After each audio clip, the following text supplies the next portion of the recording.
विद्यार्थी मित्रांनो, मी प्रदीप तुमचं सर्वांचं स्वागत करतो माझ्या यूट्यूब चॅनलला। बघा, आपल्याकडे एक प्रश्न आहे की जे आपण प्रश्न घेत आहे ना मित्रांनो, तर हे आधी परीक्षेमध्ये आलेले आहेत, ग्रुप बी, ग्रुप सी आणि त्याचप्रमाणे एमपीएससीच्या परीक्षेमध्ये। ठीक आहे, तर बघा प्रश्न काय होता, रिकामी जागेवाला प्रश्न आहे। याच्यामध्ये आपण नेमकी कन्सेप्ट समजून घेऊ, नेमका प्रश्न कसा विचारण्यात आलेला आहे आणि आपण उत्तर कसं द्यायला पाहिजे। ठीक आहे, तर प्रश्न काय होता, द ट्रेन रिकामी जागा ॲट 6:30 PM एव्हरी डे। म्हणजे काय की ट्रेन येण्या जाण्याची क्रिया असेल आणि दररोज संध्याकाळी 6:30 वाजता ती येते, बरोबर आहे।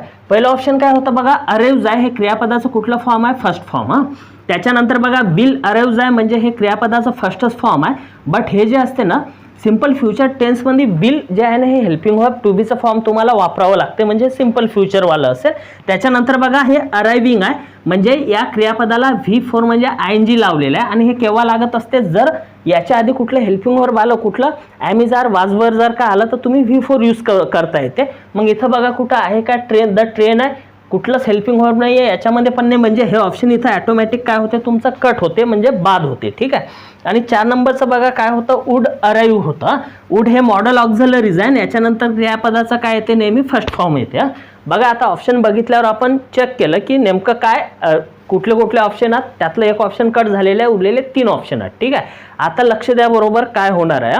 तर इथं काय म्हटलेलं आहे, द ट्रेन। बघा द ट्रेन हा वाक्याचा सब्जेक्ट आहे। मग जर हा वाक्याचा सब्जेक्ट आहे, सिंग्युलर आहे की प्लुरल आहे, तर सिंग्युलर आहे। ट्रेन्स नाही आहे, एकवचनी आहे म्हणजे सिंग्युलर आहे।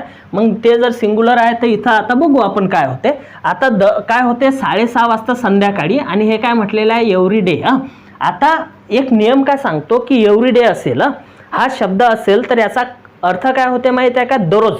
म्हणजे ते क्रिया काल पण घडली, आज पण घडणार आणि उद्या पण घडणार आणि भविष्यात ती घडत राहणार आहे। ठीक आहे, मग जी क्रिया रेग्युलर बेसिसवरती नेहमी होत असते ना, तर तुम्ही त्या वाक्यामध्ये नेहमी त्या क्रियापदाचा काळ कुठला असायला पाहिजे, साधा वर्तमान काळच असायला पाहिजे, म्हणजे क्रियापदे फर्स्ट फॉर्म मध्ये असायला पाहिजे। ठीक आहे, मग इथं बघा हे तुमचं जे अराइव्ज आहे ना फर्स्ट ऑप्शन, तर याला अराइव्ज ES आलेला आहे। म्हणजे काय आहे की क्रियापदाला यस किंवा ES केव्हा लावतो, जर का साध्या वर्तमान काळात वाक्याचा सब्जेक्ट हा तृतीय पुरुषी एकवचनी असेल तर मग क्रियापद पण एकवचनी घ्यावं लागते।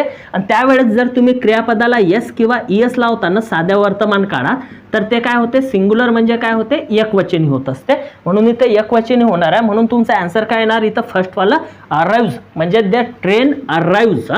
हे तुमचं काय असायला पाहिजे विद्यार्थी मित्रांनो, हे तुमचं उत्तर असायला पाहिजे फर्स्ट। इथं विल अराइव्ह तर नाही येणार आणि वुड अराइव्ह वाला जो आहे ना प्रश्नच येत नाही।